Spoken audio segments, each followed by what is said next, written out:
where was the one about? One was about food, and it's kind of about that intermittent fasting. Is that like important? Is it, or a bit of a fad, or? Again, most of the time with intermittent fasting, it just comes down to calories in, calories out. What people do is they go like, what I'm not going to do is from when I wake up, I'm going to fast until dinner time. So what they've done is effectively just cut out breakfast and then effectively cut the calories down.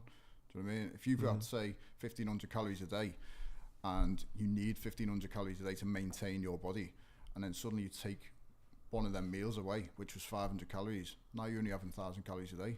So you're 500 calories in a deficit. What about the people though who were still having those calories but only having them from, say, 12 till 7? No benefits in my eyes. No. Apart from like lifestyle choices, like I think I've got clients which again just like they do it, but there's no benefits to it really. The research, I get it changing all the time. I've seen a thing about it. It gives you like, is it your intestines at rest or something? That's the argument it was. No, I don't think that's like. It's giving you like true. Say if you're only eating for say 6 hours, you're cramming those 2,000 calories in 6 hours. But are you not then overworking your intestine because maybe you're having double the amount of food in smaller periods of time? I think that was the argument. You'd had 18 hours of giving your insides a rest. Yeah. But like you say, is it?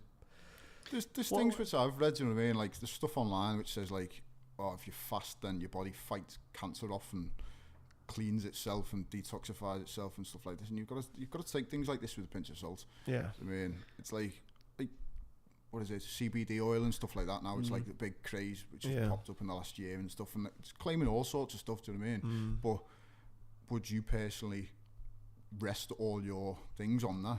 On CBD? On CBD. I tried that. Would you only just do that? Yeah. Or? Yeah, my mate sent me that CBD and I tried it.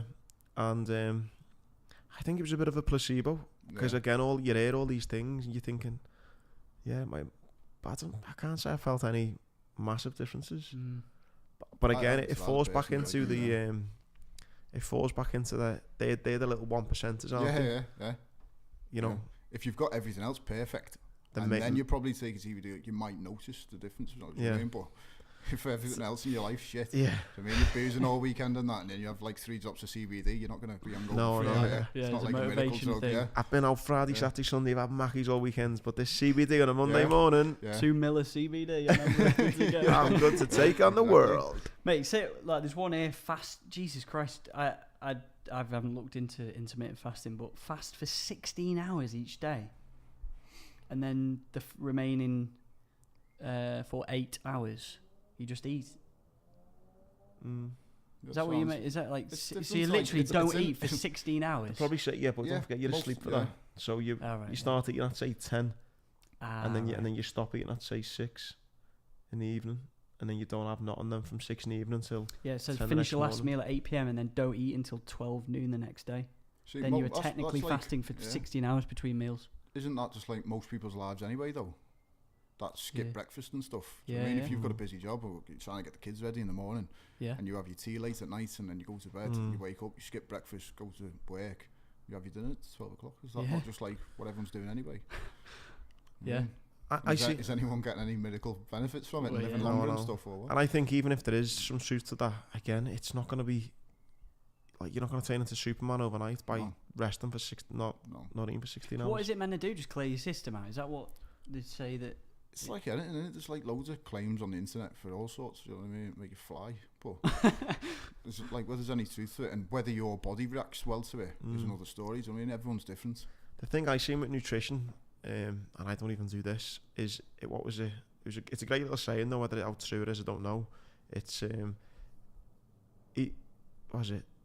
your breakfast is eat like a king. Yeah. Your lunch is eat like something eat like a queen, and then like a pauper or something. Yeah, that's it. Yeah. So essentially, your first meal of the day is meant to be a big one. Eat like a king, a big feast. Yeah. Your lunchtime meal, eat like a queen. Not as much food. Your evening meal, eat like a pauper. You don't really need much because you don't need as much energy because you're going to bed. But that I don't live by that.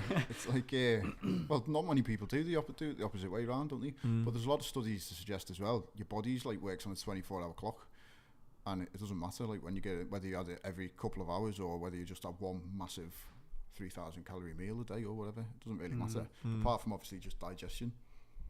Yeah. Where are you on energy drinks and stuff like that? Yes, do you know what I mean? If you want to have energy drinks, that's up to you. We have loads of people in the gym come and have energy drinks. Yeah. I don't think they're like as poisonous as people make out.